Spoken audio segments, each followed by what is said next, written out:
আমার সকালের গল্প।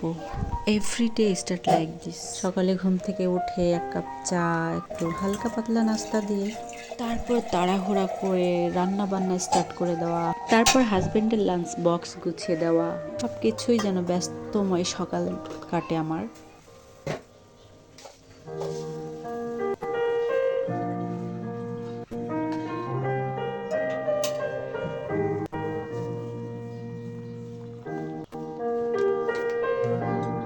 দুধ চাটা আমি খুব কম খাওয়ার চেষ্টা করি, তো আজকে খেতে ইচ্ছা করলো।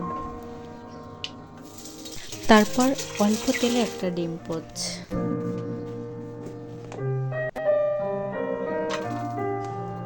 আগে থেকে ফ্রিজে রুটি বানিয়ে রেখেছিলাম, সেটা অল্প তেলে ভেজে নিলাম। আর একটা কলা।